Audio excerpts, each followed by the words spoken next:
3, 2, 1... Salut tout le monde, comment ça va en ce mercredi? Ce mercredi, vous avez l'habitude, sur ma chaîne YouTube, c'est le jour des best-of de Live Twitch, en mode Crystal Ball. Et aujourd'hui, j'ai eu envie de reprendre un concept que j'avais bien kiffé l'année dernière, à peu près à la même période, mon top 100 des joueurs NBA à l'heure actuelle. Alors je le sais, la saison n'est pas encore tout à fait finie parce que Denver et Miami jouent la finale en ce moment, mais peu importe, ça ne devrait pas changer grand chose sur les places que l'on va évoquer aujourd'hui. Mais ne vous inquiétez pas, de toute façon le concept, je vous l'explique juste après, alors on ne perd pas plus de temps et c'est parti. Quels sont les joueurs qui se classent de 100 à 81 selon moi en NBA actuellement?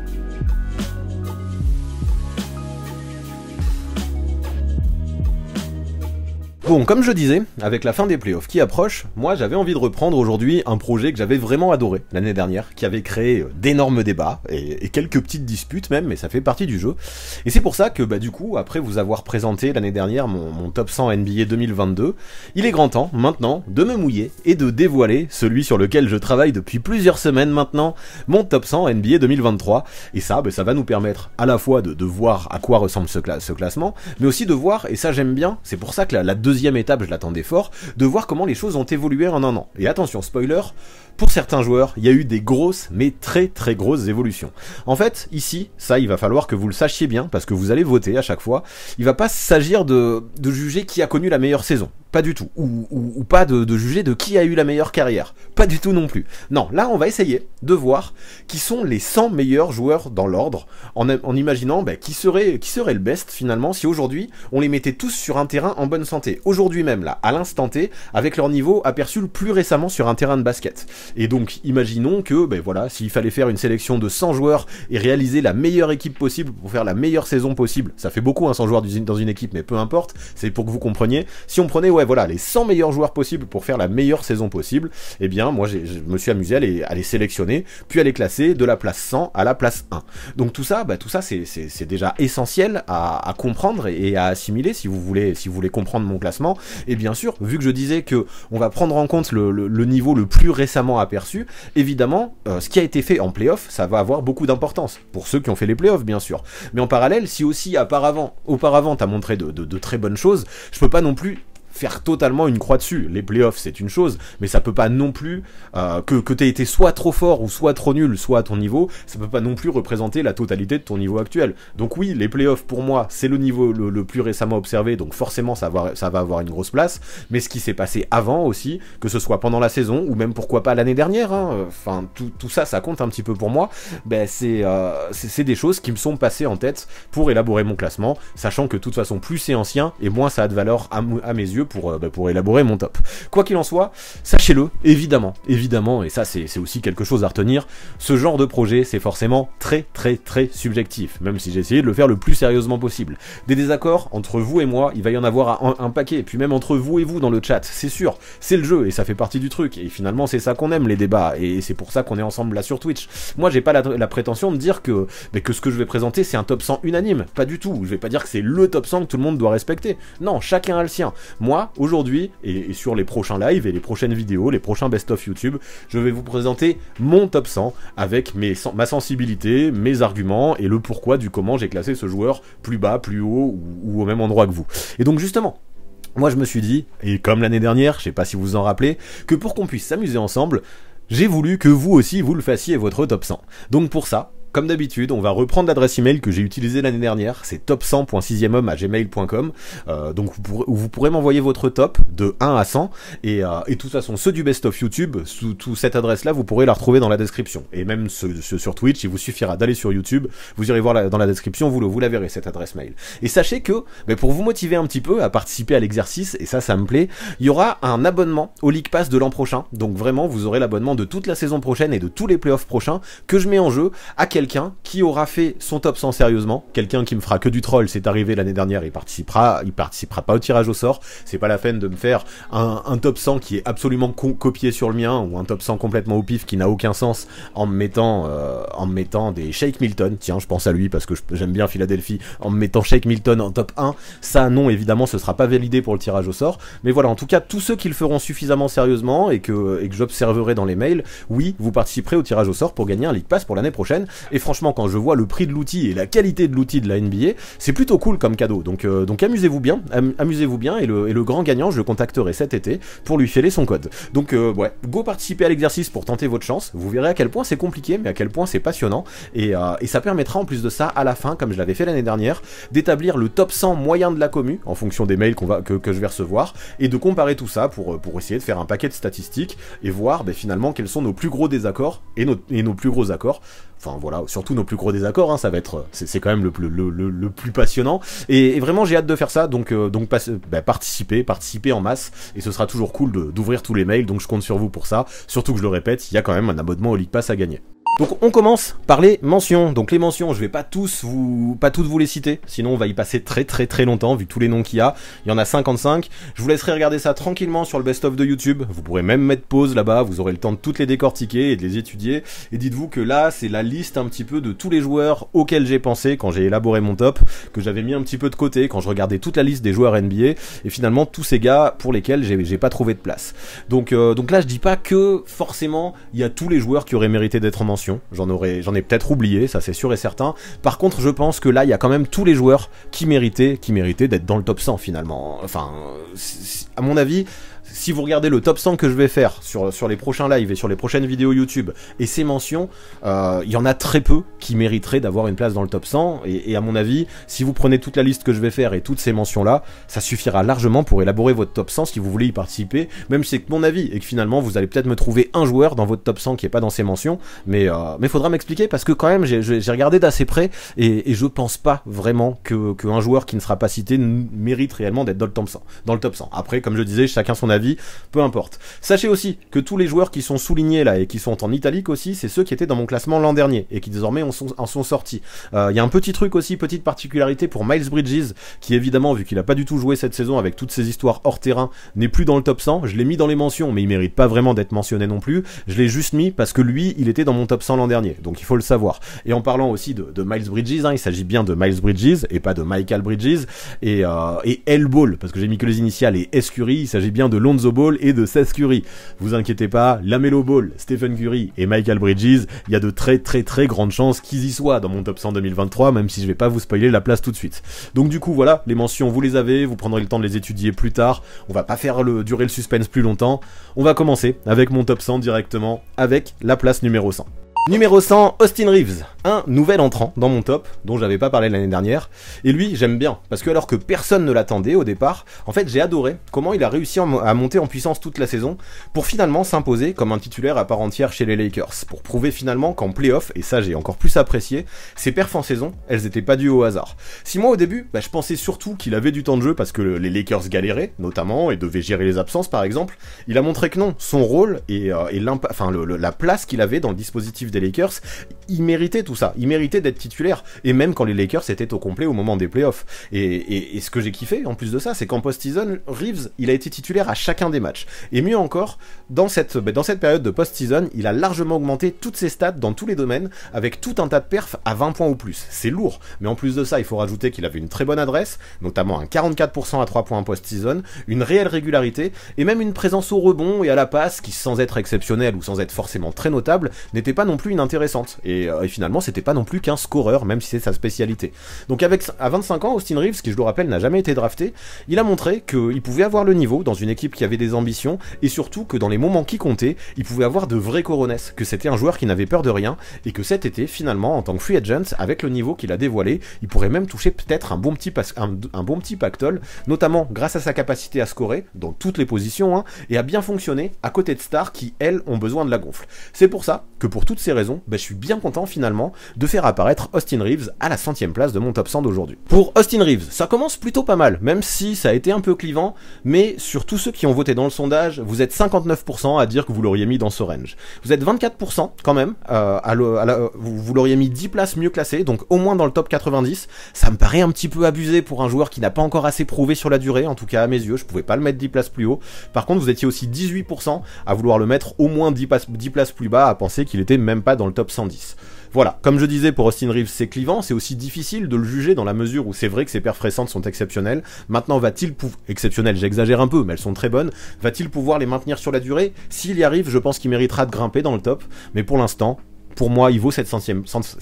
place, et ça fait plaisir de voir que vous êtes quand même 59% à être d'accord avec ça. Place 99, maintenant, encore un nouvel entrant. Et si l'an dernier, je me rappelle, j'avais pas mis Mitchell Robinson dans mon top, c'est parce que, malgré des outils incroyables, je trouvais, et je suis un peu méchant, mais c'est vrai que c'était mon avis concernant Mitchell Robinson, je trouvais que souvent, il avait un QI basket qui était proche du néant, je comprenais pas ses choix, je trouvais qu'il sautait sur toutes les feintes, et ça m'énervait de voir un mec avec autant d'outils, autant de qualité,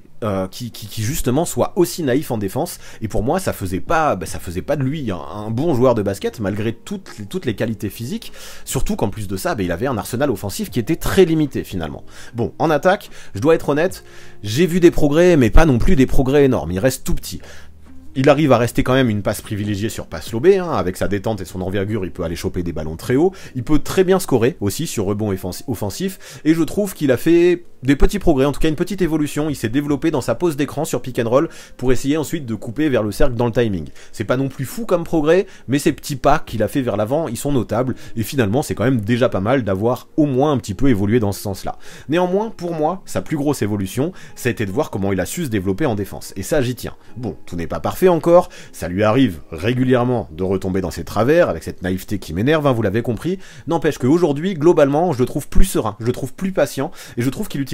ses qualités athlétiques et ses longs bras à bien meilleur escient, justement en arrêtant de se faire avoir par toutes les feintes. De plus, en playoff, même si ça se voit pas forcément dans les stats, parce que là en plus de ça c'est les stats de la saison régulière que j'ai affichées, j'ai trouvé que sa présence elle était essentielle à New York, notamment au premier tour contre Cleveland. Dans cette série, et ça mine de rien c'est pas rien, il a réussi à mettre Jarrett Allen et Evan Mobley dans sa poche, il a dominé au rebond complètement, notamment au rebond offensif, et il a permis aux Knicks, grâce à sa combativité, de s'offrir tout un tas de secondes chances qui ont été essentielles pour se qualifier au deuxième tour. Bon, malgré ça maintenant, je veux pas non plus m'enflammer totalement, ça reste toujours un joueur qui est un peu raw, qui devra continuer à se polir, même s'il a déjà 25 ans, mais pour moi, au moins au vu de l'impact qu'il a eu en playoff dans le travail de l'ombre, et au moins au vu des progrès défensifs qu'il a fait en étant moins naïf et beaucoup plus solide finalement, je trouve qu'il mérite bien sa 99e place, Mitchell Robinson. Et voilà pour Mitchell Robinson. De toute façon, je savais que ça allait pas tarder, voici le premier désaccord. Parce que vous êtes seulement 38%, vous l'auriez mis dans ce range, donc 38% d'entre vous, un peu plus d'un tiers. Vous êtes 6%, vous l'auriez classé mieux, c'est-à-dire dans le top 89. Par contre, 56% d'entre vous ne l'auraient pas mis dans les 109 premières places. Et j'avoue que je suis un petit peu choqué de ça. C'est vrai que l'année dernière, pour moi, il aurait pas mérité, mais j'ai l'impression que le mettre si bas, c'est ne pas se rendre compte quand même des vrais progrès qu'il a fait et de la solidité qu'il est capable d'afficher. Maintenant, effectivement, on peut avoir des désaccords et ce n'est que mon avis, mais pour moi, vraiment, ces progrès, je les ai trouvés essentiels et quand j'ai fait mon comparatif, pour moi, il la mérite, cette 99e place. 10 places plus bas, je trouve ça sévère, vu finalement l'intensité qu'il a su montrer cette saison et surtout les playoffs qu'il a fait contre Cleveland. Finalement, mis à part Jalen Brunson qui lui était attendu très fort, pour moi, ça a été une des pièces essentielles des New York Knicks pendant ce premier tour, et non, vraiment, moi, il m'a agréablement surpris pendant, non seulement pendant toute la saison où je trouve qu'il est monté en puissance, mais encore plus pendant ses playoffs, donc voilà, en tout cas, je me justifie, et c'est pour ça que moi, je l'ai mis à cette place 99, même si la majorité d'entre vous l'aurait mis au moins 10 places plus bas. En place 98, le numéro 98 de mon top, voici un autre pivot, et vous allez voir, il y en a beaucoup, c'est un petit peu le hasard, il y en a beaucoup aujourd'hui des pivots, donc Steven Adams qui lui, comme Mitchell Robinson, n'est pas non plus super efficace en attaque, mais qui possède un profil vraiment bien différent. En fait, le néo-zélandais, en NBA, c'est clairement pas celui qui saute le plus haut, mais qu'est-ce qu'il est solide je trouve, qu'est-ce qu'il est large et qu'est-ce qu'il est puissant. En fait, il est peut-être celui qui pose les écrans les plus durs dans toute la NBA. L'an dernier, je me souviens, je l'avais pas mis dans mon top, c'est pour ça que vous voyez New en haut à gauche, mais vraiment, il avait terminé juste aux portes. Je me rappelle, c'était un de mes principaux crève-cœurs. Mais cette saison, j'ai pas du tout honte de l'y introduire. Parce que moi, je trouve que dans le jeu, à 29 ans, Steven Adams, cette saison, il était encore plus dur, plus impactant que ce que j'avais vu habituellement, avec des stats en plus de ça qui ont augmenté dans absolument tous les secteurs, et une sens du rebond, que je dois dire, je trouve exceptionnelle, notamment pour ce qui est du rebond offensif.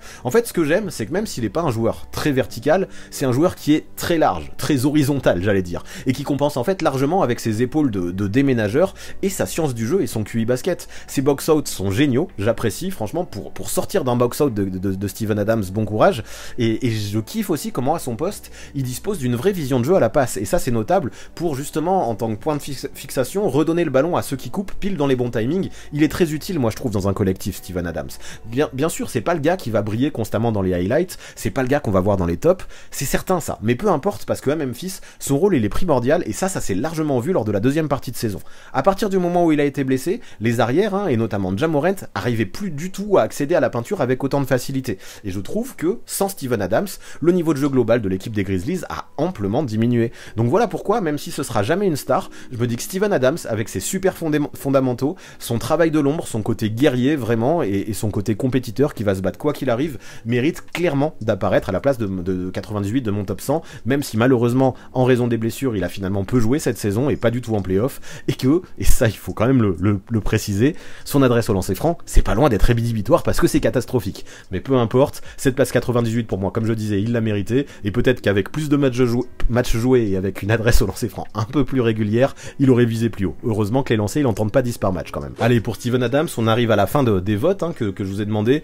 et là on va pas en parler pendant très longtemps parce que vous êtes une grande majorité à être d'accord avec moi, vous l'auriez mis dans ce range, 76% d'entre vous l'auraient mis dans ce range, donc ça fait quasiment les 3/4, un peu plus des 3/4 même, et ce qui est rigolo, c'est que finalement, vous étiez 12% vous l'auriez mis plus haut, et 12% vous l'auriez mis plus bas. Donc finalement, vraiment, si on fait la moyenne, Steven Adams, a priori, il doit être dans ce range, et on est d'accord là-dessus, pas besoin d'en faire beaucoup plus. À la place 97, voici Jordan Poole. Et lui, qu'est-ce qui m'a déçu pendant ces playoffs? À un point où, si je suis honnête, j'ai failli complètement le sortir de mon top 100. Mais déjà, je me suis dit, c'est ce qui est écrit en haut à gauche encore, voir qu'il a perdu 26 places par rapport à l'an dernier, c'est sacrément violent. Donc en même temps, bon, j'ai détesté Jordan Poole pendant les playoffs. Et surtout quand j'ai vu que oui, les Warriors avaient besoin de son scoring, et quand en parallèle, au lieu de scorer et d'être efficace, lui, il a activé le mode arrosage sans jamais s'arrêter, hein, en tirant à 34% au global, c'est catastrophique, et 25% de loin, bah ouais, il y a vraiment de quoi le critiquer, le Jordan Poole.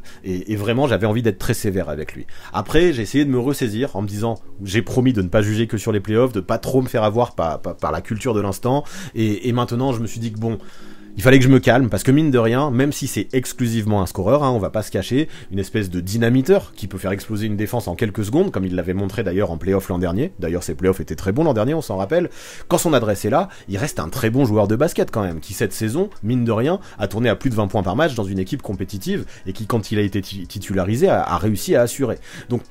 maintenant, c'est pas pour ça que je vais complètement être content, parce que moi, pour la suite, j'en attends beaucoup un Jordan Poole. Il va falloir qu'il se discipline énormément, il va falloir qu'il gagne beaucoup en maturité, il va falloir qu'il limite les déchets qu'il a dans son jeu, comme si toute son aventure de playoff l'année dernière lui était un petit peu montée à la tête, hein. On se rappelle de l'incident avec Draymond Green, je vais pas revenir dessus en début de saison, et que là, finalement, tout était un petit peu acquis pour lui, et que il jouait de façon beaucoup moins disciplinée, en mode, je vais prendre tous les shoots, ça me dérange pas, et moi, ça me dérange. Il faut qu'il soigne tout ce qui est sélection de shoot, ou même son nombre de pertes de balles. Marquer des points, c'est bien, et ça lui permet d'être dans le top, mais il faut le faire de manière plus efficace, hein, c'est sûr et certain. Sans ça, je vous le dis direct, si il continue sur la même lancée, c'est pas sûr que je lui réserve une place dans mon top 100 l'an prochain, parce que être un scoreur unidimensionnel, moi je veux bien, même si je préfère clairement les joueurs polyvalents. Ceci dit, dans ce profil de scoreur, quand tes shoots ne rentrent pas, on va pas se mentir, tu sers pas à grand chose. Donc je pense encore clairement que Poole a le niveau pour rebondir et faire mieux l'année prochaine, pour retrouver une place un peu plus haute dans ce top 100, mais je dois le dire, son niveau qu'il a affiché là en playoff a quand même fait naître en moi de nombreux doutes pour la suite de la carrière de Jordan Poole. Alors pour Jordan Poole, j'en étais sûr, hein, que ça allait complètement diviser, tellement c'est clivant de juger un joueur comme Jordan Poole. Finalement, la majorité, vous êtes d'accord avec moi, 44% vous l'auriez mis dans ce range, mais en fait, il y en a presque autant qui l'auraient mis plus haut que d'autres qui l'auraient mis plus bas, c'est dire s'il est difficile de le classer. 29% d'entre vous l'auriez mis plus bas, 26% d'entre vous l'auriez mis plus haut. Et en fait, tout ça, je pense, ça dépend à quel point on prend une échelle qui est grande dans le temps. Moi, j'ai jugé ses playoffs en numéro 1, j'ai jugé sa saison, que j'ai trouvé bonne, hein, juste après, mais je me suis aussi rappelé de ce qu'il avait fait en playoff l'année dernière, qui me laisse avoir de l'espoir pour Jordan Poole quant à son niveau actuel. Je pense que si vous donnez beaucoup plus d'importance au playoff que vient de sortir Jordan Poole, où il s'est complètement raté, oui, c'est normal de le sortir de son top 100, de ce top 100. Par contre, si vous rappelez aussi encore plus ce qu'il a fait il y a en finale NBA l'année dernière, hein, rien que ça, où il a mis des shoots importants, je comprends que vous le mettiez plus haut. Au final, on est plus ou moins d'accord, même si c'est que 44%, c'est la majorité. Ce range, même si c'est dur, hein, pour un joueur qui était classé, je le rappelle, 26 places plus haut l'année dernière, ce range est finalement peut-être celui qui lui correspond le mieux. Place 96 maintenant, et donc pour enchaîner avec cette place, voici Malik Monk, le 6e homme attitré des Kings, qui collectivement, à Sacramento, ils ont fait une super saison, et franchement, Monk, J'adore le parcours qu'il a suivi depuis, finalement depuis sa draft. Alors qu'il était presque, on s'en rappelle, hein, après son passage à Charlotte, presque indésirable dans la NBA il y a 2 ans, mais finalement, il s'est peu à peu fait une place aux Lakers l'année dernière, la saison 2021-2022, avant de signer à Sacramento il y a 1 an, l'été dernier, et de s'y trouver finalement une maison dans laquelle Mike Brown au coaching a amplement trouvé les solutions pour l'utiliser parfaitement. Résultat, Monk il a fait exactement ce que j'espérais au mieux de lui, en scorant beaucoup sur un faible temps de jeu, en soignant vraiment bien sa sélection de shoot, en améliorant son playmaking aussi, il faut le noter parce qu'il jouait moins par exemple que la saison dernière, mais il a fait beaucoup plus de passes décisives, et en réussissant à tourner aussi avec des pourcentages qui sont très corrects, hein, 45% au global et 36% à 3 points, bah franchement moi je trouve ça propre, et encore plus quand on connaît sa réputation initiale de croqueur un petit peu. Maintenant en plus de ça, ouais, il a fait un match à 45 points face aux Clippers cette saison, dont je me rappelle vraiment, hein, moi je vais pas mentir, c'est une performance qui m'a sacrément marqué, dans un match qui était super offensif, mais ce qui m'a encore plus marqué, c'est de voir comment en playoff, il a été excellent, et finalement il a réussi vraiment à compenser le fait que Kevin Huerter, lors de cette post-season, ne s'est absolument pas montré au niveau. Heureusement que Malik Monk sur le poste 2 était là vraiment pour rehausser ce niveau du côté de Sacramento, parce que oui, je l'ai trouvé très très bon, et franchement, réussir à tourner à 19 points par rencontre sur cette campagne de post-season, en jouant moins de 30 minutes en sortie de banc lors des 7 matchs face aux Warriors qu'il a disputés, moi je trouve ça propre, je trouve ça, je trouve que c'est méritant franchement. Il a su jouer avec toute l'agressivité qu'on attendait de sa part, et même si oui évidemment il peut encore progresser en soignant sa sélection de tir, ou encore en gagnant en régularité et en discipline lui aussi, mais moi je trouve qu'aujourd'hui on a un Malik Monk qui a largement prouvé qu'il avait le niveau pour avoir un rôle déterminant en NBA quand il était bien utilisé, et donc mériter une intronisation dans mon top 100 à cette place 96, justement pour cette édition 2023. Ok pour Malik Monk, Malik Monk pas trop de débat parce que encore une fois une grande majorité d'entre vous le voit dans ce range, hein, 71%, vous êtes 19% quand même, vous l'auriez mis dans le top 86, ça me paraît beaucoup mais pourquoi pas, c'est vrai qu'il a fait une saison exceptionnelle et que ses playoffs le sont encore plus, donc pourquoi pas, je vous comprends, moi personnellement, même si c'était déjà bon ce qu'il avait fait aux Lakers l'année dernière, c'était pas non plus au niveau de ce qu'il a fait cette saison, et j'attends encore plus de confirmation l'année prochaine avant de le faire grimper, mais il est sur la bonne voie pour grimper en tout cas, donc je comprends ceux qui l'ont mis plus haut, mais pour moi 10 places de plus ça fait quand même beaucoup, et vous étiez aussi 10% à le mettre plus bas, peut-être en attendre plus de la part de Malik Monk, à voir, parce que peut-être vous attendez une confirmation justement encore plus sur la durée, mais voilà, on va pas beaucoup en faire plus, parce que finalement 71% d'accord, c'est bien, et ça montre que globalement, ce range est pas trop déconnant concernant Malik Monk. La place 95 maintenant, et voici Kyle Lowry, qui lui aussi a connu une chute vertigineuse par rapport à mon top de l'an dernier, vu qu'il a perdu 37 places, c'est peut-être une des plus grosses chutes de mon top 100, sans vouloir spoiler, vous verrez le reste, et c'est vrai qu'une chute comme ça c'est super brutal. Pourtant, je dois le dire, j'apprécie comment il réussit à impacter le jeu en tant que 6ème homme, depuis que Spoelstra a décidé de titulariser Gabe Vincent, et franchement, sans cette espèce de revival en tant que 6ème homme, je pense que j'aurais pas mis dans mon top 100. Cependant, même si en playoff, moi j'apprécie qu'il puisse toujours mettre quelques shoots importants, qu'il puisse se battre un petit peu en défense, qu'il puisse aussi complètement emmerder ses adversaires avec sa faculté assez élite à provoquer des passages en force, on s'en rend compte, les années passent pour Lowry, et du haut de ses 37 ans, il faut se rendre compte que même dans son rôle de backup, même s'il fait du bien à Miami, je le répète, grâce à son XP dans le money time par exemple, dans cette post-season, c'est loin d'être élite non plus, il tourne à moins de 9 points par match, avec une adresse globale qui est à 43%, donc c'est loin d'être excellent, et donc oui, heureusement qu'il est dans une équipe qui gagne, et qu'il a un rôle dans une équipe qui gagne dans ses playoffs, parce qu'en saison, j'avais quand même du mal à voir ses qualités encore à Kyle Lowry. Et là, il les a remontrées en playoff, c'est pour ça que même s'il descend beaucoup, il craque le top 100, et franchement, c'était quand même pas gagné. De toute façon, ça s'est vu pendant toute la saison. Lowry, il a plus du tout la vivacité d'antan, et pour lui, désormais, créer la séparation avec un dribble pour scorer, comme il le faisait avant, ou mettre une espèce de coup de rein pour aller au cercle, c'est devenu plus compliqué que jamais. Alors après, je le laisse bien sûr quand même dans mon top, parce que je disais, son expérience, son playmaking aussi, son leadership, qui sont essentiels dans une équipe qui est en finale NBA, c'est cool tout ça. Ceci dit, je me voyais pas le mettre plus haut que la place 95, et même mon petit doigt me dit là que l'an prochain, un sacré petit doigt, ce sera dur de lui trouver encore une place parmi les 100 joueurs que je sélectionnerai. Donc on lui rend un petit hommage peut-être pour la dernière fois dans ce top 100, et puis voilà, faut s'en rendre compte, se dire que quand même à 37 ans, Kyle Lowry est toujours peut-être le 95e meilleur joueur de la NBA, c'est déjà pas mal. Allez, pour Kyle Lowry, ça a été clivant encore une fois, au final pas tant que ça dans les pourcentages, ça l'a été dans le chat, il y a une majorité aussi, vous êtes 63% à le mettre dans ce range, vous êtes beaucoup à dire que sans ces playoffs, il n'aurait pas été dans le top 100. Après, vous êtes 30%, vous l'auriez mis 10 places plus bas, parce qu'effectivement, il a plus les jambes d'antan et il régresse encore. Mais pour moi, quand même, c'était un petit hommage, hein. Voir qu'il a un rôle si important dans une équipe qui gagne, ça méritait d'être dans le top 100. C'est pour ça qu'il apparaît à cette place 95. Je comprends ceux qui ne l'auraient pas mis dans leur top 100. 7% d'entre vous l'auraient mis 10 places plus haut, et là, je trouve que c'est un peu compliqué. Même si je veux bien donner de l'importance, hein, à cet impact qu'il a à cette équipe de Miami. Tous les joueurs, là, maintenant, qu'on va citer, ils ont tous un impact dans leur équipe. Et c'est vrai que Miami est une équipe qui gagne, mais il y en a beaucoup d'autres aussi à Miami qui ont un impact dans l'équipe. Donc place 95, la majorité est d'accord avec ça. Et même si beaucoup d'entre vous l'auraient mis plus bas, moi j'assume cette place 95 pour Kyle Lowry. En 94, voici maintenant un autre pivot. Je vous avais dit qu'il y en aurait beaucoup, hein, aujourd'hui dans ce range. Donc après ceux qu'on a déjà évoqués plus tôt, voici Clint Capela des Hawks, qui pour moi, plus ou moins dernièrement, a été égal à ce qu'il est capable de faire, hein, égal à lui-même. Alors oui, il a perdu 7 places par rapport à son ranking de l'an dernier, mais en fait c'est pas parce que je trouve qu'il a vraiment régressé, c'est surtout parce que d'autres finalement ont progressé et lui sont passés devant. Maintenant, ça fait déjà plusieurs années, et pour moi ça compte, hein, quand j'évalue mon top 100, parce que ça fait, quand tu arrives à t'asseoir dans un rôle et dans cette performance là, ça compte. Et donc c'est ce que je disais, ça fait longtemps maintenant qu'il arrive à s'épanouir dans son rôle assez spécifique, hein, c'est-à-dire être une cible parfaite sur pick and roll, notamment sur des passes lobées, afin d'ouvrir des solutions à des mecs à Atlanta comme Trae Young ou comme Dejounte Murray, tout en étant en défense un rim protector de qualité, avec des grands bras, un super sens du contre et du timing, un peu de mobilité même, et des qualités qui sont élites au rebond.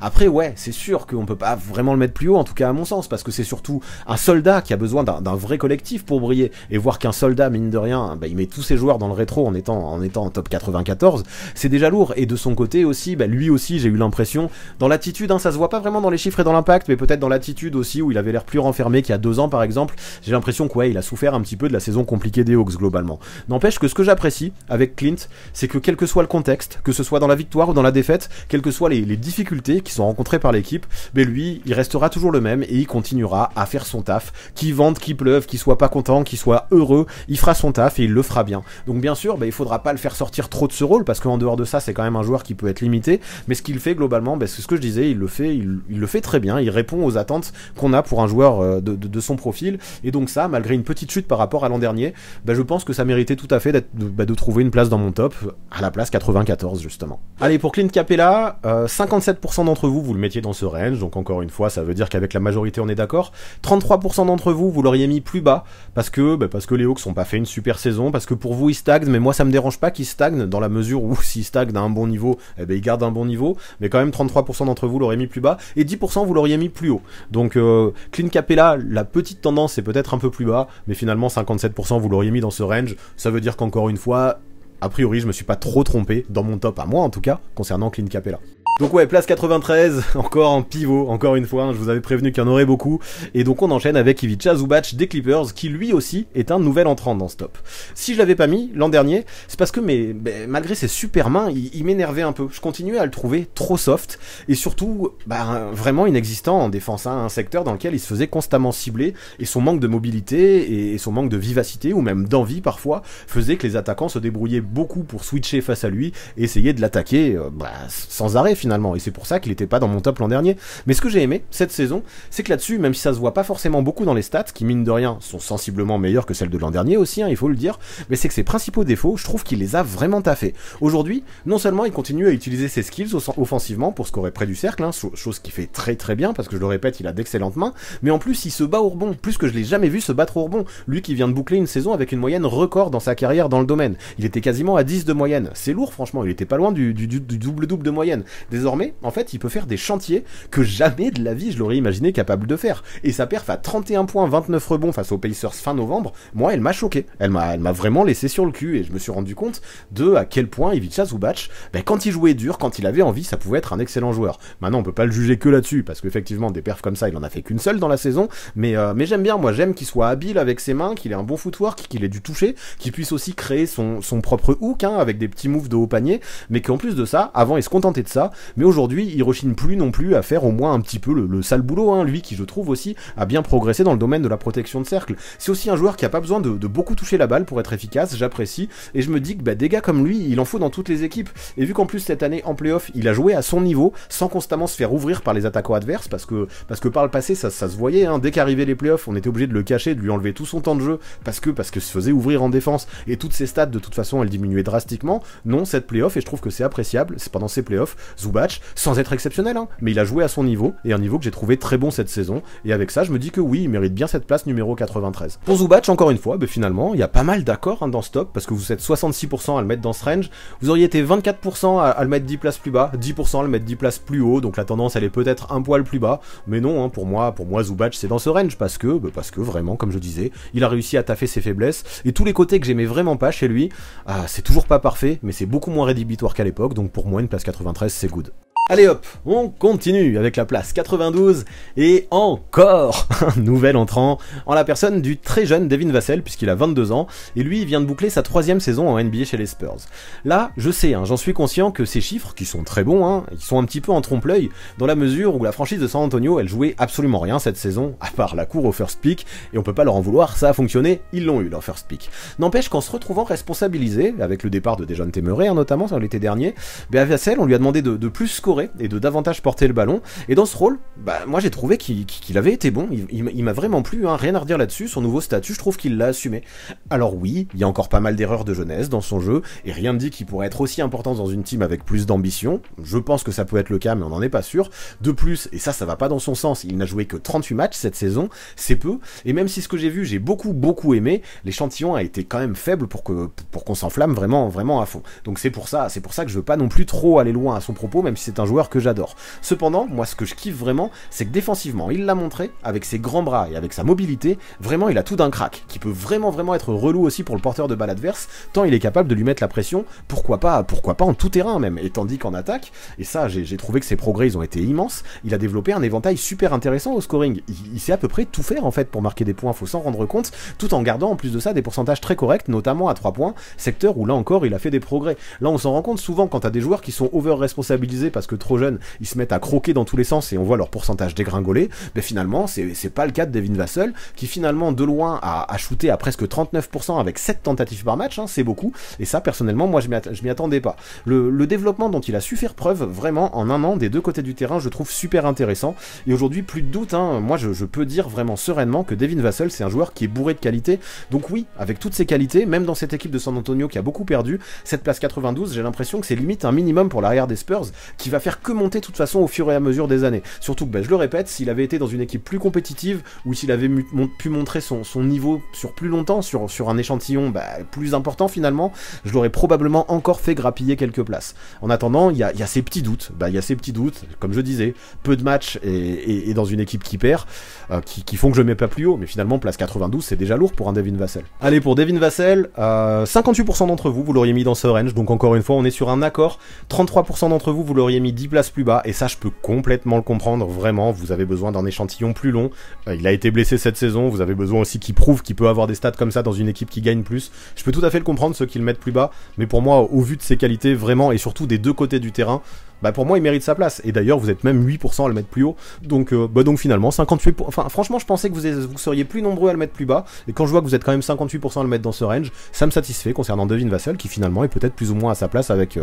ce top 92. Maintenant, en numéro 91, on passe à Derrick White, qui globalement, je trouve, nous a fait une saison à la hauteur de son niveau, qui confirme son classement de l'an dernier, qui, je le rappelle, était situé à la 98e place, et finalement, c'était pas volé. Donc surtout que là, je l'ai fait grimper un petit peu, vu qu'il a pris 7 échelons. Pourquoi ? Tout simplement, parce qu'à 28 ans, après avoir bien pris ses marques du côté de Boston, où il est arrivé en cours de saison dernière, j'ai trouvé qu'il avait les moyens, finalement, d'être encore plus percutant que ce qu'il a été l'an passé, en étant notamment fraîchement élu dans la All Defensive Second Team en NBA. De toute façon, défensivement, on le voit, White ça peut être une peste pour les arrières adverses, avec ses mains qui sont toujours actives, c'est un mec qui adore partir en mission sur les gros scoreurs, et ce quel que soit leur profil, c'est bien aussi, et moi ce que j'apprécie particulièrement, c'est qu'il soit utilisé en tant que titulaire ou en sortie de banc, il s'éclate, jouant souvent de manière efficace, en rentrant les tirs ouverts globalement, qui sont finalement si précieux pour son équipe des Celtics. De plus, ce que j'ai apprécié, c'est qu'après une édition de playoff 2022 dans laquelle il était pas mal passé à côté, on va pas se mentir, là on a un arrière qui en 2023 s'est ressaisi et qui a su se montrer super précieux pour sa team de Boston des deux côtés du terrain, malgré bien sûr l'élimination en finale de conférence face à Miami. Voir qu'il a tiré quand même à plus de 50% et 45% à 3 points sur cette campagne de post-season, moi je trouve que c'est parlant. Ça montre à quel point c'est un joueur important dans une équipe ambitieuse. Et rien que ça, voir comment cette année il a réussi à briller en post-season, ça explique au moins en partie sa montée dans le classement. Parlez-en d'ailleurs aux fans des Hawks, hein, son premier tour à plus de 17 points de moyenne face à Atlanta, ils doivent s'en rappeler. Le mec aujourd'hui, moi j'ai plus trop de doutes, alors qu'avant je trouvais que c'était surtout un backup. Moi je trouve qu'il a su s'affirmer peut-être en option 5 d'un 5 de départ, en tout cas en vrai two-way player, qui saura prendre ses responsabilités en attaque sans se cacher, et qui de plus en plus saura se montrer efficace, quel que soit le rôle qu'on lui donnera, et je trouve que cette capacité d'adaptation, elle est super importante chez Derrick White. Alors oui, moi, à mon sens, quand tu arrives à assumer comme ça le costume qu'on te donne des deux côtés du terrain, et que tu sais te montrer si précieux dans une équipe qui est compétitive, ça mérite bien une place 91, même s'il faut le dire, il manque sûrement de régularité aussi, et peut-être de créativité offensive pour viser beaucoup plus haut. N'empêche qu'une place 91 pour Derrick White, je trouve que c'est déjà très lourd. Pour Derrick White, encore une fois, on est sur un accord, on est 59% à le mettre dans ce range. Comme je disais, c'est jamais facile de juger à leur juste valeur les team players, parce que Derrick White c'est clairement un team players, mais qui en plus de ça a supporté son équipe sur son dos de temps en temps. C'est pour ça, je comprends les 31% d'entre vous qui l'auraient mis plus haut. Pour moi, plus haut, c'est compliqué, 10 places plus haut surtout, c'est chaud, parce que comme je disais, pour moi c'est soit un backup de luxe, soit une option 5 dans un 5 de départ, et quand on se rend compte qu'il y a 30 équipes en NBA, c'est-à-dire 150 joueurs titulaires, voir que White est 91e, c'est déjà très propre pour un team player comme lui. Après voilà, moi je peux comprendre, il a fait de très bons playoffs, je peux comprendre ceux qui l'auraient mis plus haut, mais moi j'ai quand même 90 joueurs qui sont devant lui. Et vous étiez aussi 9% vous êtes 9%, vous ne l'auriez même pas mis dans votre top 100, et ça je trouve ça quand même compliqué quand je vois le rôle très important qu'il avait dans une équipe avec tant d'ambition que les Celtics. Place 90 maintenant, et on change pas les habitudes, avec encore un nouvel entrant, qui n'était pas dans mon top l'an dernier, en la personne de Cam Johnson. Et franchement, est-ce que ça m'étonne de le voir là? Et pas vraiment, parce que franchement c'était presque prévisible, quand je vois que depuis sa draft il a progressé chaque saison, et malgré la blessure qu'il a un petit peu gêné lors de son début de campagne chez les Suns, il a été promu pour la première fois là-bas à Phoenix en tant que titulaire régulier, et dans son rôle, non seulement il m'a pas déçu, en jouant le rôle du sniper d'élite de loin, avec des pourcentages qui sont pas loin d'être affolants, tout en pesant également dans les autres secteurs du jeu, et ça compte. En plus de ça, et ça c'est notable mine de rien, suite à son transfert à Brooklyn, il a vraiment progressé, je trouve, en saisissant complètement toutes les nouvelles responsabilités qu'on lui a données. Résultat, sur les 4 matchs de playoff qu'il a joué cette année face à Philadelphie, même si c'est difficile de lui donner beaucoup de valeur vu comment Brooklyn s'est fait ouvrir en 4 matchs. Alors ouvrir c'est un bien grand mot parce que je trouve que Brooklyn mine de rien avait du répondant malgré le sweep. Et sur ces matchs de playoff, on a un Cam qui a shooté à plus de 50% au global quand même, et près de 43% à 3 points tout en scorant quasiment 19 points par match. C'est quand même assez propre. Ajoutons à ça que même s'il est surtout un scoreur off-ball qui crée peu pour lui et qui crée peu pour les autres aussi, c'est néanmoins un joueur qui est polyvalent, mais aussi une espèce de compétiteur, qui se battra en défense, qui se battra au rebond, et qui sera finalement utile dans tout plein de secteurs, même s'il lui faudra des créateurs autour de lui. Et même si cette capacité à la création, il devra la développer, moi je trouve que déjà ça en fait des qualités. À 27 ans maintenant, parce que oui, il a déjà 27 ans, on a un Cam Johnson qui semble arriver à maturité, et pour moi, en tant que scoreur très adroit, mais aussi en tant que joueur très intelligent finalement, qui prendra souvent les bonnes décisions, qui pèsera en défense, qui écartera le jeu comme il faut aussi pour les autres, je trouve que oui, un Cam Johnson qui en plus de ça a pas peur des grands moments, on l'a vu, il mérite cette intronisation dans mon top, et une place 90 elle me semble cohérente. Ok, pour Cameron Johnson, finalement je m'attendais à plus de désaccords, on en a déjà présenté 11 des joueurs, et on a eu qu'un seul gros désaccord, c'était le deuxième joueur, je vous rappelle, qui était Mitchell Robinson, mais depuis plus de désaccords, parce que là vous êtes 77% à penser que Cameron Johnson est dans le bon range, vous étiez 15% à le mettre au moins 10 places plus haut, 8% à le mettre au moins 10 places plus bas. Let's go, que dire de plus? J'ai l'impression qu'on est sur un accord encore une fois sur Cam Johnson. Pour la place 89, voici maintenant Harrison Barnes qui nous fait une petite chute par rapport à l'an dernier, de 7 places, alors que pourtant globalement moi j'ai trouvé qu'à Sacramento il a continué à assumer son rôle de couteau suisse un peu, dans cette équipe des Kings qui clairement s'est affichée comme la méga bonne surprise de cette saison. Un peu comme pour Capella, pour moi s'il a perdu des places, c'est pas parce qu'il a régressé, non, parce que comme d'hab je trouve qu'il a fait le job, c'est plutôt parce qu'il y a d'autres joueurs qui eux ont progressé et qui finalement l'ont doublé. Après oui c'est vrai, maintenant qu'il fait de plus en plus office de vétéran, alors qu'il a 30 ans, c'est pas non plus vieux, mais dans cette équipe des Kings, ça se voit, c'est un petit peu l'ancien, c'est un petit peu le tonton, et ses chiffres, que ce soit au point ou au rebond, ou même au niveau de l'adresse de loin, ils ont un petit peu diminué. Maintenant, est-ce que je vais lui en vouloir à Barnes à ce propos? Non, absolument pas, parce que avec lui, même si ses chiffres ont diminué, l'équipe s'est montrée beaucoup plus compétitive, et moi je préfère un joueur qui voit un petit peu ses chiffres baisser dans une équipe qui fait vraiment partie des meilleurs de la saison régulière, plutôt qu'un joueur qui fait des gros chiffres dans une équipe équipe qui squatte les fonds de classement. Donc oui, moi pour ça j'ai envie de tirer mon chapeau à Harrison Barnes. Donc ok, après maintenant je veux bien qu'à Sacramento on donne énormément de crédit à des mecs comme De'Aaron Fox ou Domantas Sabonis. Ils le méritent et c'est normal. C'est eux les leaders de l'équipe. N'empêche que je me dis que sans Harrison Barnes, qui dans l'ombre fait un petit peu tout ce dont il y a besoin et qui le fait très bien, de manière intelligente en plus, en jouant le rôle de catalyseur, de vétéran comme je disais tout à l'heure, les Kings auraient probablement pas brillé autant, je trouve. Voilà pourquoi, comme l'année dernière, moi je tenais à donner une place à Harrison Barnes dans ce top 100 version 2023. Par contre, c'est vrai que si je suis complètement honnête, je pense que j'aurais pu le mettre encore quelques places plus haut. Vraiment au départ j'étais même parti pour le mettre quelques places plus haut, mais en playoff je trouve qu'il s'est pas suffisamment montré, lui qui à mon sens a même complètement disparu au fur et à mesure que la série face aux Warriors avançait. Donc gros big up à sa saison, où Harrison Barnes j'ai trouvé égal à lui-même, mais j'en attendais plus en playoff et ça explique aussi peut-être potentiellement pourquoi il a perdu cette place malgré l'excellente saison régulière des Kings. Pour Harrison Barnes, encore une fois, on est sur un accord, ça fait plaisir. 62% d'entre vous l'auriez mis dans ce range, 26% quand même d'entre vous l'auriez mis 10 places plus bas au moins, voire encore plus bas. Peut-être parce que ces playoffs vous ont déçu, ou peut-être parce que ses stats ont un petit peu baissé par rapport à la saison dernière, mais pour moi c'est pas grave parce que Harrison Barnes n'est pas du tout un joueur de stats. Par contre vous étiez 12% aussi à penser qu'il méritait 10 places plus haut. Pourquoi pas, non, moi ce que je retiens c'est que la globalité, non pas la globalité mais la majorité d'entre vous l'auriez mis dans ce range. Ça veut dire qu'encore une fois je me suis pas trop raté a priori. En 88,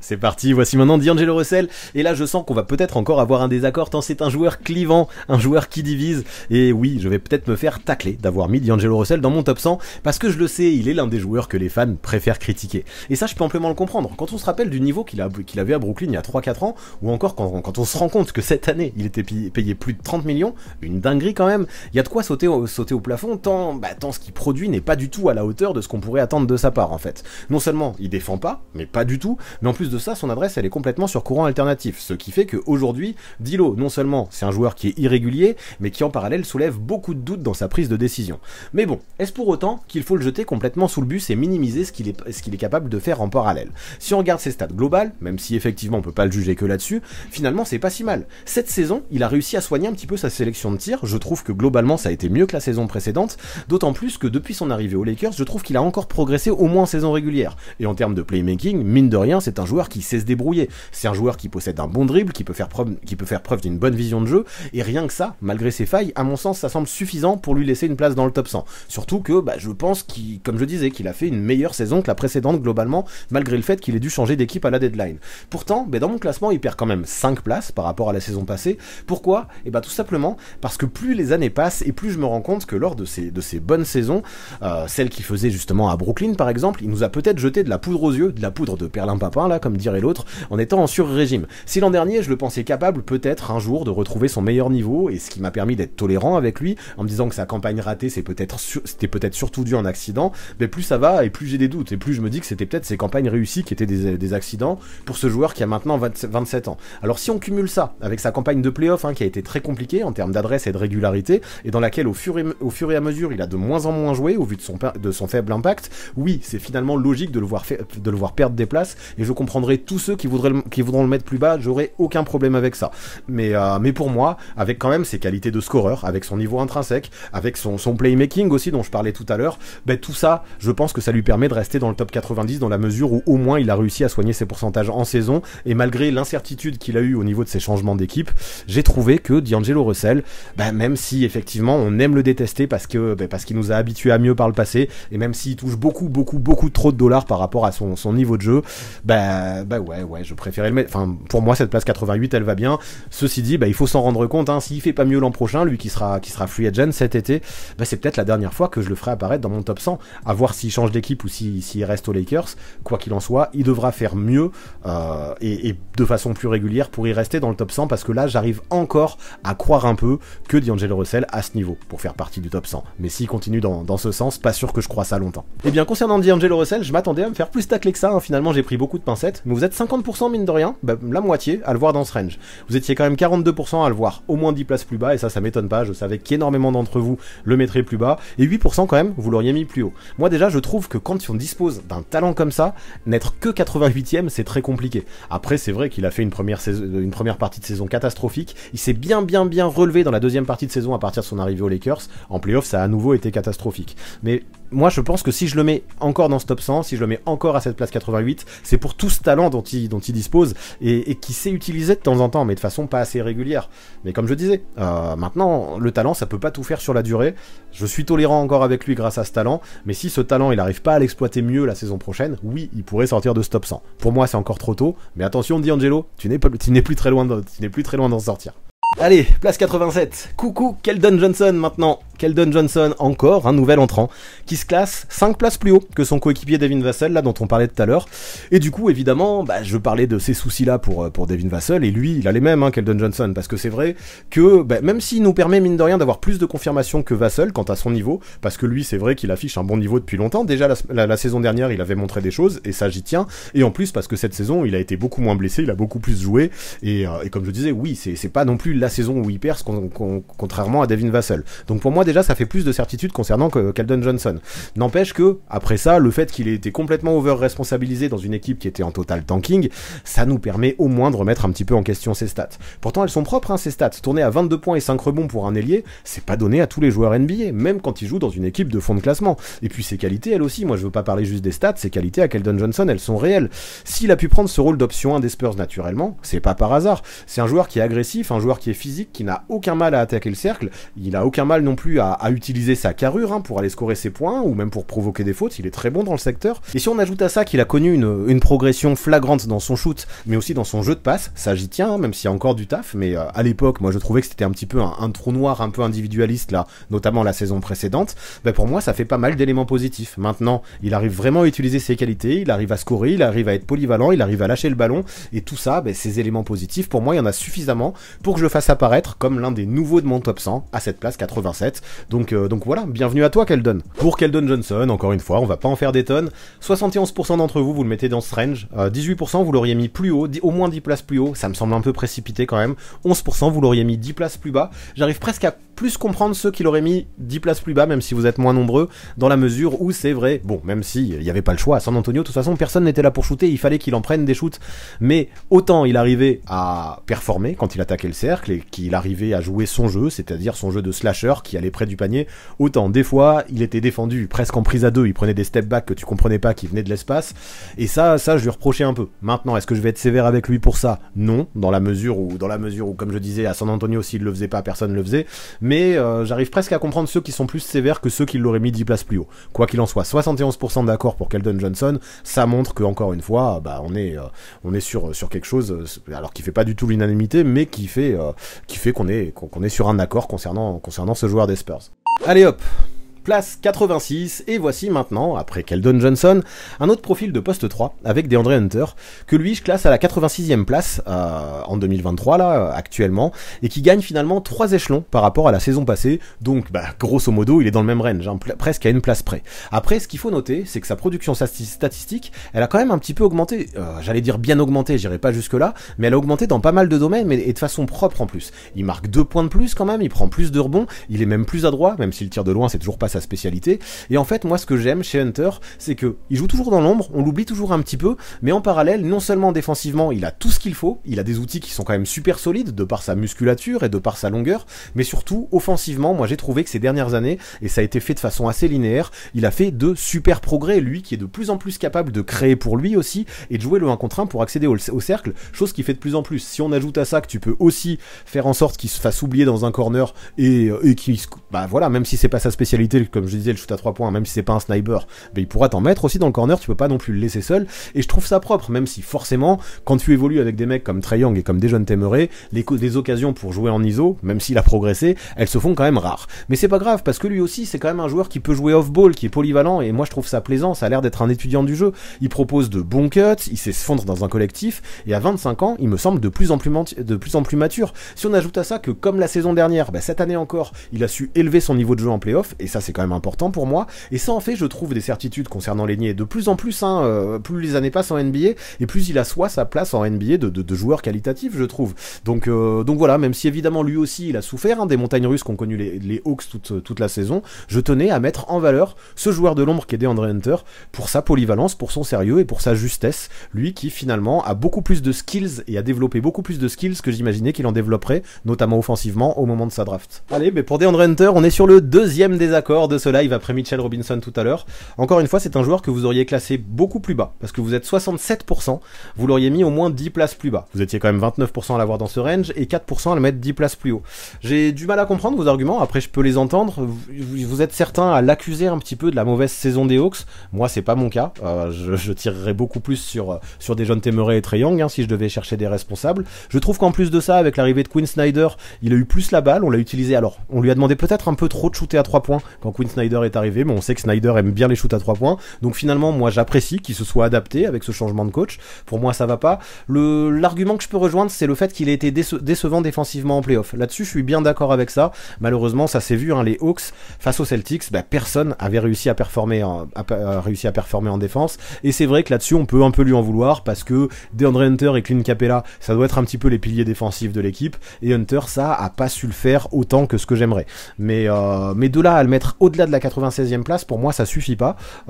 C'est votre avis, je le respecte tout à fait. Mais peut-être qu'il est pas assez dans la lumière, hein, finalement, ou alors c'est moi qui surestime son talent. Mais quand je vois tout ce qu'il est capable de faire vraiment, off-ball, on-ball et même défensivement si on accepte les playoffs, non, clairement pour moi je signe et je persiste pour cette 86e place qui je pense est méritée concernant DeAndre Hunter. Allez, place 85 maintenant, et encore un nouvel entrant, comme en fait la moitié des joueurs, hein, j'ai compté à l'instant qu'on aborde aujourd'hui. Donc ouais, 10 nouveaux entrants, pardon pour la faute de français. Et donc voici maintenant l'arrière des Rockets, Jalen Green, qui vient de boucler sa saison sophomore, et qui clairement, malgré des failles flagrantes, a quand même réussi, je trouve, cette saison à montrer à Houston, une autre équipe du fond de tableau aussi, que pour le scoring, quand il voulait, ça pouvait vraiment être un monstre. Maintenant oui, ses choix offensifs peuvent vraiment questionner, sa sélection de shoot aussi, hein, qui est complètement aléatoire, et des fois il peut donner l'impression d'être un sacré croqueur. Il peut avoir la palme d'or un petit peu dans ce secteur qui, dans une équipe compétitive, pourrait peut-être difficilement mieux rêver peut-être alors ou mieux viser qu'un rôle de 6e homme. En vrai, un Jalen Green dans une équipe qui fait les playoffs, je sais pas si je le veux dans mon 5 de départ, ou si j'ai dans mon 5 de départ, il sera clairement pas l'une des options principales. Donc et ça on le voit parce que ses pourcentages au tir d'ailleurs et son nombre de balles perdues sont là pour prouver qu'il croque pas mal, malgré finalement une adresse de 33,8% à 3 points qui est plutôt correcte pour un joueur de son âge. Ceci dit, moi à côté de ça, ce que j'apprécie chez ce joueur, c'est qu'à seulement 21 ans, sa panoplie pour scorer, elle est déjà complètement insane, je trouve. Il peut vraiment être efficace aux 3 niveaux, hein. Il peut aller en pénétration à peu près quand il veut avec ses qualités athlétiques, il peut shooter de loin, on l'a vu, que ce soit quand ce sont des shoots ouverts sur catch and shoot ou des shoots qu'il va se créer lui-même. Il peut aussi dégainer à mi-distance. Il a un vrai handle aussi, un vrai talent à la création pour lui-même, qui lui permet de driver aussi, qui lui permet également de temps en temps, hein, c'est pas non plus un spécialiste, mais de profiter de la gravité qu'il engendre pour lâcher des ballons à ses potes, en tout cas de plus en plus. Moi je trouve que le domaine de la passe, c'est quand même un des secteurs dans lesquels il a le plus progressé, hein, même si j'irai pas jusqu'à dire que c'est un playmaker, on va être honnête. Et franchement, tout ça c'est déjà pas mal. Si on ajoute le fait que il peut aussi mettre de grosses séries de shoots, mettre des shoots importants aussi, prendre des coups de chaud qui d'un coup le rendent très difficile à défendre et ont permis cette saison aux Rockets de gagner des matchs malgré la situation difficile dans laquelle ils ont été pendant tout cet exercice. Si on ajoute à ça ses qualités athlétiques qui sont quand même hors du commun, moi je me dis que ça en fait des atouts offensifs chez Jalen Green. Malheureusement il n'a pas les mêmes défensivement, mais offensivement quand même on a un crack, hein, je trouve, un crack potentiel qui, s'il se disciplinait un petit peu plus et s'il mûrissait un peu plus, pourrait vraiment être un joueur très très très intéressant. En tout cas il a le potentiel pour l'être, hein, au niveau de l'attaque. Il a montré également cette saison qu'il pouvait être clutch, il a pris chaud, il a fait un match à 42 points aussi, je me rappelle, contre les Wolves, et donc c'est clair, moi je me dis que l'arrière, même s'il a encore beaucoup de chemin à parcourir, il m'a plutôt convaincu tant il déborde de talent finalement offensivement. Voilà pourquoi j'assume son entrée dans le top 100 à cette place 85 à Jalen Green. Pour Jalen Green, globalement c'est un accord aussi, parce que vous êtes 58% à le mettre dans ce range, 29% vous l'auriez mis 10 places plus bas, 13% 10 places plus haut, et là encore une fois je comprends plus les 29% qu'il aurait mis 10 places plus bas que les 13% qu'il aurait mis 10 places plus haut. Vous dites que c'est un trou noir et je peux vous rejoindre, même si je suis un petit peu plus tolérant que vous, comme je disais un petit peu tout à l'heure en off. Pour moi, il a fait des progrès dans le playmaking, c'est devenu plus un trou gris qu'un trou noir, parce que oui, il arrive de plus en plus à lâcher le ballon de temps en temps, et maintenant c'est sûr, il a ce côté croqueur, c'est un petit peu tout ou rien qui déplaît. Je vois dans le chat aussi que vous êtes certains à lui en vouloir encore pour son Slam Dunk Contest 2022, mais là on va arrêter de remuer le couteau dans la plaie, ça n'a rien à voir avec son niveau de jeu. Non, enfin voilà, moi je comprends très bien ceux qui le mettent en dessous parce que ses qualités sont seulement offensives et en attaque c'est tout ou rien et que à Houston il prend énormément de shoots. Mais moi, pour moi, un tel talent, même si t'arrives pas encore tout à fait à l'utiliser comme il faut, parce que pour moi, le jour où Green arrive à utiliser son talent comme il faut, il peut vraiment devenir un crack. Mais quand je vois tout ce qu'il est capable de faire, ça mérite pour moi cette place 85. Mais je comprends ses désaccords et les gens qui le mettent plus bas, vraiment. À la place 84, voici maintenant R.J. Barrett, que j'ai eu beaucoup de mal à classer si je suis complètement honnête, et j'imagine que ça vous choque de le voir si bas, en tout cas au premier abord, parce que prendre un moins 34 comme ça, par rapport au ranking que je lui avais donné la saison dernière, bah ça pique fort, surtout quand on regarde ses stats en fait au Canadien. C'est moins bon que l'an passé, mais c'est pas catastrophique non plus. Alors qu'est-ce que j'ai à lui reprocher pour qu'il subisse une telle chute? Eh bien beaucoup de choses en vrai, beaucoup de choses. Alors en fait, en début de carrière, moi ce que je lui reprochais à RJ, c'était limite d'être un peu trop timide, d'être trop effacé, et maintenant, si je suis complètement honnête, c'est l'inverse qui m'agace, avec cette impression que dans ce collectif des Knicks, maintenant, il joue beaucoup plus pour lui et il fait jamais le bon choix. Le mec, quand il joue pour lui, c'est sûr, il a du talent, ça je veux pas lui enlever, sinon il scorerait pas ses quasi 20 points par match, mais déjà qu'à New York on a un ballon qui circule peu, quand on a Barrett qui prend la balle en main, c'est souvent encore pire. Il joue souvent arrêté, il crée pour lui tout seul, et il enchaîne ISO, après ISO, après ISO pour des résultats qui sont quand même assez aléatoires. En fait, sur la fin de saison 2021-2022, c'est déjà quelque chose que je lui reprochais, mais ça je lui en voulais pas. Je me disais que c'était qu'une passade, je me disais qu'il voulait se tester un petit peu individuellement, à une période où les Knicks jouaient plus rien, et moi ça m'allait, je me disais, bon, ses qualités avant, dans un collectif, il les a montrées plus tôt. Cette petite parenthèse, c'est parce que les Knicks ne jouent plus rien. Et allez, hop, quand les Knicks vont rejouer quelque chose pendant la saison 2022-2023, il va redevenir le joueur d'équipe que j'appréciais des deux côtés du terrain. Mais là, finalement, voir qu'il a continué dans cette lignée de croquage un peu, à enchaîner trop les ISO dans une équipe qui, en plus, à New York, jouait de plus en plus de choses cette année. Je rappelle qu'ils ont fait un deuxième tour de playoff, tout en remarquant qu'en parallèle, contrairement à ses premières années, malgré de très bons outils, il fait beaucoup, mais beaucoup moins d'efforts en défense. Et je suis désolé, mais moi ça me fait mal quand je vois ça de la part de R.J. Barrett. Ce joueur, je l'aimais beaucoup, vraiment. Il fait partie, quand j'étais allé au Madison Square Garden, des maillots que je voulais acheter de façon directe, c'est ce que je voulais. Mais la façon dont il s'est transformé, en évoluant bien souvent contre le flow du jeu, de manière globale, ça m'a déçu. Et là, voir que c'est quelque chose qui est en train de s'inscrire dans le temps en plus, ça me déçoit encore plus. Et je cache pas, j'aime pas le joueur que R.J. Barrett est en train de devenir. Peut-être qu'il lui fait un autre environnement, mais pour le moment ça me plaît pas. Le mec, on l'a vu, en NBA, il peut avoir des qualités en défense, il peut avoir des qualités à la passe, mais je trouve que globalement ils utilisent beaucoup moins qu'à l'époque, et aujourd'hui il essaye d'utiliser plus que ses qualités au scoring pour agir beaucoup trop comme un croqueur qui en plus est il est très irrégulier sur son tir. Pareil, il avait fait des progrès sur ses shoots à l'arrêt, sur ses shoots en catch and shoot, notamment dans le corner gauche, je me rappelle, où il mettait tout il y a encore 2 ans. Aujourd'hui, sa sélection de shoot, elle est devenue tellement plus aléatoire que finalement, c'est bon pourcentage au shoot qu'il était capable d'avoir. Ils ont chuté aussi à 3 points. Heureusement, quand même, et ça je veux pas lui enlever, qu'il a su élever son niveau de jeu en play-off, où lors de certains matchs il a pu peser de temps en temps quand ça comptait, des deux côtés du terrain en plus, il s'est remis à avoir de l'envie en play-off et ça m'a quand même un petit peu rassuré. Ça montre que tout n'est pas perdu le concernant, même si je suis déçu, et que son talent peut encore faire beaucoup de choses, mais attention à changer de mindset, à retrouver la mentalité plus collective qu'il avait avant, et même en play-off, de toute façon ça se voyait, même si je l'ai trouvé meilleur, il y avait encore pas mal d'erreurs collectives, il y avait encore beaucoup de déchets aussi, notamment dans le money time, et tout ça m'a embêté. Donc tout ça lui permet quand même de largement rester dans mon top, j'ai pas hésité là-dessus, mais ça me suffit pas finalement pour viser plus haut que cette 84e place, alors qu'il était 53e l'année dernière quand même, et la différence est folle. Allez, pour R.J. Barrett, ça débat pas mal dans le chat, mais finalement on est sur un accord là encore, parce que vous êtes 50% à dire qu'il méritait ce range, 31% d'entre vous le placez plus haut, et ça je peux l'entendre aussi, et 19% plus bas, 10 places plus bas, c'est quand même compliqué. Ça là je comprends plutôt les 31% qu'il aurait mis plus haut, même si finalement on est quand même d'accord,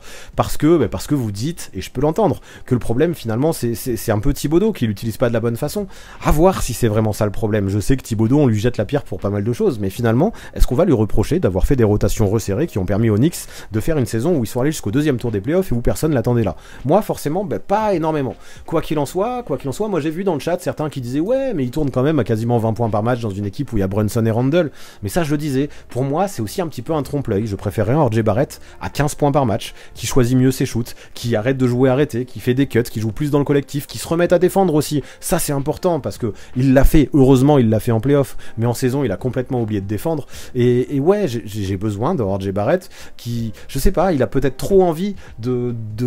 d'assumer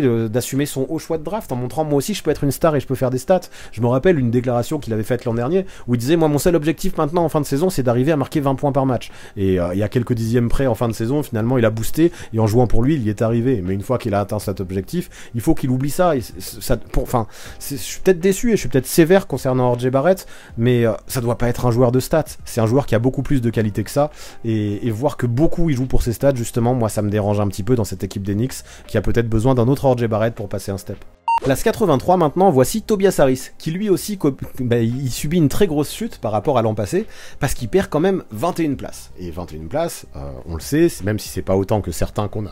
a étudié jusqu'à maintenant, c'est quand même assez brutal. Après, globalement, en ayant des gars comme James Harden ou Joel Embiid à côté de lui, je trouve que Tobias Harris, il a su s'adapter, en jouant davantage off-ball, de façon propre et intelligente, tout en ayant montré des progrès en défense ces dernières années. En fait, finalement, Tobias Harris, quand je me rends compte de ce que je viens de dire sur R.J. Barrett, il est peut-être un petit peu le joueur que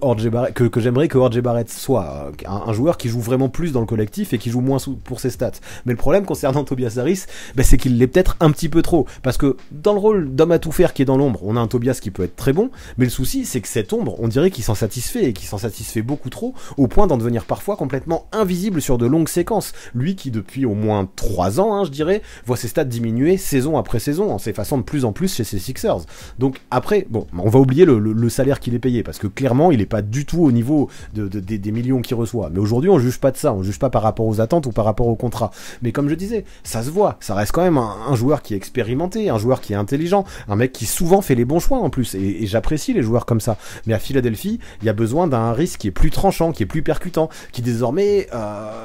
doit prendre plus ses responsabilités comme il le faisait à l'époque, chose qu'il fait quasiment plus. Aujourd'hui, on a l'impression qu'il se contente, bien souvent en tout cas, de marquer des points sur catch and shoot et de temps en temps en courant en transition. Et encore pas trop, parce que les Sixers, c'est pas non plus une équipe de crack en transition. La plupart des points qu'ils marquent comme ça sur contre-attaque, c'est Tyrese Maxey qui les score. Et donc tout ça, forcément ça ne me suffit pas. Quand Embiid ou Harden sont bien défendus, justement, il y a un mec comme Harris qui doit profiter des espaces pour prendre le match à son compte. Il sait dribbler en partant de la ligne à 3 points ou en partant de l'elbow pour aller poser ses appuis, se retourner, mettre un petit mid-range. Mais ça, il semble de moins en moins capable de le faire. Et le problème, c'est que quand les playoffs sont arrivés, même si on pouvait louer son envie et sa combativité, aussi bien en défense qu'au rebond, on a un Toby qui a pas réussi à élever son niveau de jeu offensif et qui a pas réussi à se montrer suffisamment tranchant pour permettre aux Sixers de viser plus haut quand les leaders, ils étaient en difficulté. Dommage, parce que les qualités basket sont là. Je l'ai quand même mis devant R.J. Barrett, parce que je pense que le talent intrinsèque de R.J. Barrett est supérieur, mais on a un Tobias Harris plus expérimenté, qui joue plus dans le collectif, qui joue plus intelligemment quand même,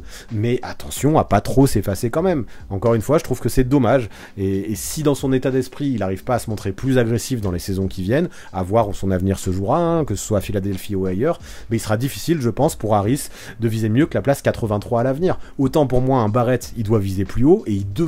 à mon avis, il va y arriver à viser plus haut dans le futur, autant un Tobias Harris, ça m'étonnerait pas, année après année, de le voir chuter maintenant que je l'ai mis à cette place 83. Pour Tobias Harris, globalement, majoritairement, vous êtes d'accord avec ce range, parce que vous êtes 71%, vous l'auriez mis à peu près à ce niveau-là. Vous étiez 14% à le mettre 10 places plus haut, 14% à le mettre 10 places plus bas. J'arrive à comprendre un petit peu les deux, Ceux qui le mettent plus bas sont déçus de sa part, peut-être vis-à-vis de son gros contrat, et je peux l'entendre, même si on essaye d'évaluer les joueurs indépendamment de ça. Ceux qui le mettent plus haut, je sais pas, peut-être que vous croyez encore à son talent, moi j'y crois de moins en moins, mais c'est vrai que c'est un joueur tellement intelligent qu'on a envie de le mettre plus haut, et il a montré par le passé qu'il pouvait être un bon joueur. J'aimerais juste que maintenant il le montre un peu plus, parce que là, à s'effacer, je le trouve trop neutre, et c'est un joueur qui a les moyens d'être bien plus qu'un joueur neutre, et clairement ça permet pas de trop s'enflammer le concernant. Place 82 maintenant, et hop, je sais que vous l'attendiez tout à l'heure, j'en ai vu pas mal qui parlaient de lui dans le chat quand j'évoquais Jalen Green. Voici Alperen Sengun, le pivot turc des Rockets, qui a seulement 20 ans, m'a montré des choses que j'ai vraiment adoré cette saison, qui laissent penser que plus les années vont passer et plus il va grimper dans ce top. Là, non content d'avoir des mains en or déjà, qu'on avait vu depuis sa saison rookie, et qui lui ont quand même permis de tourner à quasiment 15 points par match, j'ai particulièrement apprécié comment déjà il pouvait se comporter un petit peu en scientifique du jeu. Bon, c'est peut-être un peu exagéré scientifique du jeu, mais en tout cas un mec qui a un vrai QI basket malgré sa toute petite expérience. Non seulement on a un Sengun qui est grand, qui est solide, mais en plus de ça on a un mec qui joue vraiment dans le sens du jeu, dans le flow du jeu, aussi, en faisant souvent les bons choix, ça j'aime beaucoup, et ça il le fait aussi bien au scoring qu'à la passe en plus, un secteur dans lequel il m'a réellement épaté cette saison, parce qu'il a de vrais instincts dans sa vision de jeu, qui m'étonne, je me dis waouh, Alperen Sengun est capable de ça, je me dis je le note, et la fois d'après il me surprend encore, et je trouve que c'est cool, il a une maîtrise des fondamentaux que je trouve déjà très très très impressionnante, que ce soit dans sa façon de bouger au poste, que ce soit dans sa façon d'utiliser sa main droite comme sa main gauche, mais aussi de poser des écrans retard aussi pour prendre des rebonds, de se déplacer dans les bons timings, de se positionner là où il faut pour être efficace.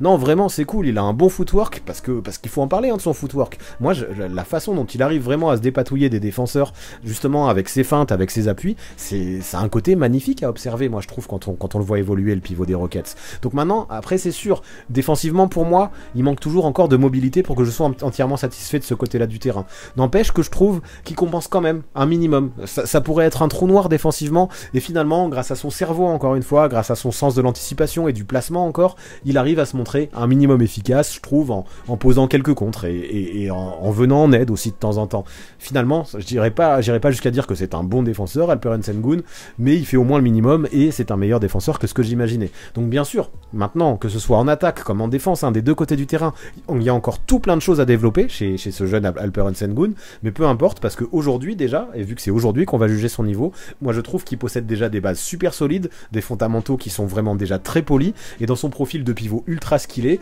je trouve qu'il fait le job à Houston, et même si cette équipe ne réussit pas collectivement, en tout cas jusque-là, pour moi c'est la satisfaction de cette saison du côté des Rockets, et rien que pour ça, à mon sens, il mérite cette place 82. Pour Sengun, eh bien encore une fois, on est sur un grand accord cette fois-ci, quand il y a plus de 3/4 des votes qui me disent que Sengun méritait ce range, ça fait plaisir. Vous êtes 76% à valider ça, 15% d'entre vous l'auriez mis 10 places plus bas, ou plus de 10 places plus bas, j'imagine, parce que vous voulez qu'il prouve les choses qu'il a prouvé cette saison dans une équipe peut-être plus compétitive que les Rockets. Je comprends, mais pour moi, c'est peut-être du what if ou peut-être une impression faussée, mais j'ai l'impression que ce qu'il fait, il pourrait le faire partout en NBA, tellement il a des skills qui sont assez uniques, et alors assez uniques de moins en moins, parce qu'on a des Sabonis qui sont des bons passeurs, on a des Jokic évidemment, ça c'est l'évolution ultime pour Sengun, mais ouais, pour moi, tout ce qu'il fait, il pourrait le faire ailleurs. Et donc, autant j'ai pénalisé des joueurs parce qu'ils faisaient leurs stats dans des équipes qui étaient en fond de tableau, autant je l'ai pas trop fait avec Sengun pour ces raisons-là. Et vous étiez 9% à le mettre 10 places plus haut, et pour moi, c'est quand même un peu tôt. Même si j'adorais ce que Sengun a fait cette saison,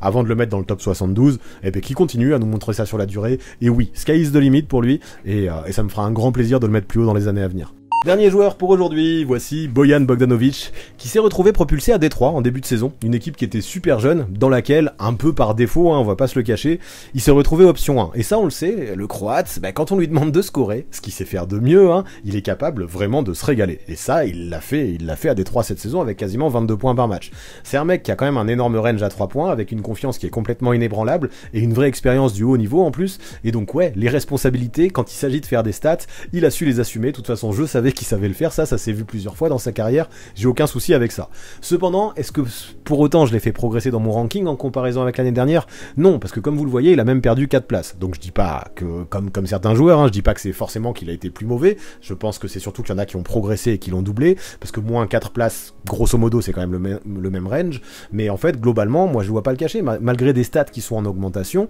Bojan Bogdanovic, plus ou moins j'ai trouvé égal à lui-même, c'est-à-dire une espèce de scoreur très gifté, qui saisira toutes les opportunités qu'on lui donnera pour marquer des points, mais qui à mes yeux, en tout cas, n'a pas vraiment les épaules en fait pour être l'option 1 d'une équipe qui gagne. Et d'ailleurs ça s'est vu, malgré toutes ces bonnes stats à l'ailier, les Pistons ils ont perdu des brouettes de matchs cette année, vu qu'ils sont l'équipe qui a fini avec le pire bilan de la NBA, donc voilà, c'est un super scoreur, Bojan Bogdanovic, c'est dur à dire comme ça en fin de live, et même si ces chiffres ont augmenté, pour moi ça veut pas dire grand chose finalement. Et donc globalement, mon avis à propos de Bojan Bogdanovic, ça reste le même. Un super scoreur qui sait faire plein de choses quand il s'agit de marquer des points. Sur le reste, c'est quand même beaucoup moins bien, mais qui pour moi, plutôt que d'être une option 1, c'est quand même plutôt l'option 3 d'une équipe ambitieuse, et que c'est comme ça que je veux l'évaluer, plutôt qu'un mec qu'il faut trop responsabiliser quand tu veux gagner des matchs, et ça s'est vu à Détroit cette saison. Et donc quand on sait ça, je me dis qu'une place 81, ça me semble plutôt cohérent. Pour Bojan Bogdanovic, ça a pas mal débattu dans le chat le concernant, compliqué de juger un joueur qui a autant scoré dans une équipe qui a aussi peu gagné, et ça se voit, parce que même si vous êtes 52% à être d'accord avec moi, la majorité, ça fait plaisir encore une fois, on a eu que deux désaccords finalement dans ce live, c'était DeAndre Hunter Hunter et Mitchell Robinson de mémoire. Donc ouais, 52% le mettait dans ce range, mais 26% le mettait carrément 10 places plus haut, et 26% 10 places plus haut, pardon, et 22% 10 places plus bas. Donc ça montre que c'est un joueur qui est clivant aussi. Hein. Pour certains, ça n'a aucun sens de faire des stats dans une équipe si peu compétitive quand tu n'as aucun poids sur la victoire. Et pour d'autres, faire ces stats-là, ça montre quand même qu'il déçoit jamais, qu'il est à son niveau et qu'il mérite plus haut. Donc ça s'entend aussi. Donc c'est avec Bojan Bogdanovic qu'on finit les places d'aujourd'hui, les 20 places d'aujourd'hui. A priori, on continuera la semaine prochaine, à moins que j'ai un autre live urgent que j'ai envie de faire. Et donc la semaine prochaine, normalement, je dois vous dévoiler les places 80 à 61, donc encore du lourd. Je vois qu'il y a déjà des prédictions dans le chat, on verra si ces prédictions se justifient ou pas. Quoi qu'il en soit, voilà mes places 100 à 81, je ne dis pas qu'elles sont unanimes et qu'elles sont indiscutables, bien au contraire, mais c'est mon top 100, et j'arriverai à l'assumer jusqu'au bout, tout en acceptant tous les désaccords qu'on pourra avoir, bien évidemment. Quoi qu'il en soit, moi j'ai hâte que vous m'envoyiez les vôtres par mail à l'adresse qui sera dans la description de la vidéo YouTube. Faites-vous plaisir, on verra ce que ça donne, finalement, le top 100 global de la commu, et ça va être cool à comparer. Voilà pour ce qui est des places 100 à 81 de mon top 100 NBA 2023, voilà pour ce qui est de ce nouveau Crystal Ball. Ça vous a plu? Vous êtes d'accord avec mon classement? Pas du tout? Donnez-moi votre sentiment dans les commentaires, ça m'intéresse. Et pour finir sur une bonne note, si vous kiffez ce que je fais, n'oubliez pas de mettre un petit pouce vers le haut et de vous abonner à la chaîne si ce n'est pas déjà fait. Ça apporte énormément de force. Un grand merci d'avance à vous et à très vite.